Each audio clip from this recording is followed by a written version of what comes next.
भारतीय संस्कृतीमध्ये सौंदर्याचं प्रतीक म्हणून फुलं मानली जातात, पावित्र्याचं प्रतीक म्हणूनही फुलं मानली जातात आणि आपल्या जीवनाची क्षणभंगुरताही त्यातून प्रतीत होते. आता अशा फुलांचा आपण आणखीन परिचय करून घेणार आहोत.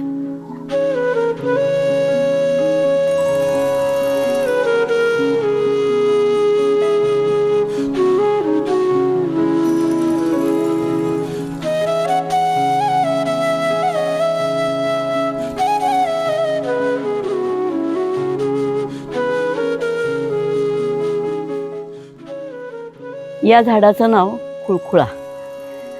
हे झाड अक्षरशः आपल्याकडे रानोमाळ असतं.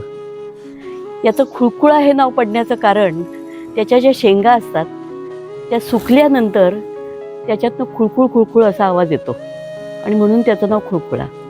त्याचं बॉटॅनिकल नाव आहे क्रोटोलॅरिया. भारतामध्ये तर तो मिळतोच, पण जगभरात जवळजवळ 700 खुळखुळ्याच्या प्रजाती मिळतात. त्यातल्या मेजॉरिटी आफ्रिका खंडामध्ये आहेत आणि त्याला रॅटल पॉड असं म्हटलं जातं, कारण तेच आपण जे नाव खुळखुळा दिलेलं आहे त्याच्यासाठीच.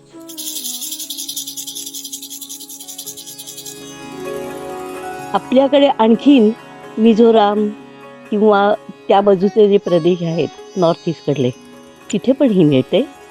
तिथले स्थानिक लोक त्याचा खाण्यासाठी पण उपयोग करतात. असं म्हणे त्याच्यामधनं बीटा कॅरोटीन मिळतं आणि त्याच्यामधनं आणखीन व्हिटॅमिन ए पण अवेलेबल होतं. आपल्यासाठी ते चालतं, पण आणखीन एक गंमत अशी की पक्ष्यांसाठी मात्र ते विषारी आहे. आता याच्याकडे फुलपाखरं येतात. फुलपाखरं फिरत असताना आपण सगळीकडे बघतो, पण त्यातली काही झाडं फुलपाखरांना गरजेची असतात. मेनली त्यांचं जे रिप्रोडक्शनचा सीझन असतो, मेटिंग सीझन, त्यावेळेला या क्रियेसाठी त्यांना एका अल्कलाईडची गरज असते आणि ते अल्कलाईड या झाडाच्या पानांमधून त्यांना मिळतं आणि त्यावेळेला ही शेकडोनी फुलपाखरं त्या झाडाकडे अट्रॅक्ट होतात.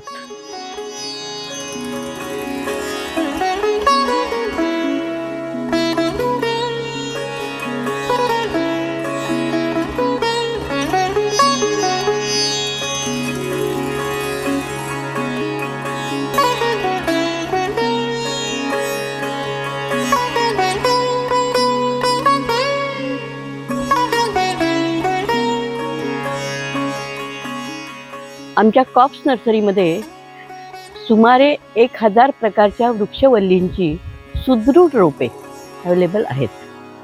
आमचा पत्ता डॉक्टर कोपरकर, कॉप्स नर्सरी, गावाचं नाव गव्हे, दापोलीपासून फक्त 4 किलोमीटरवर, जिल्हा रत्नागिरी.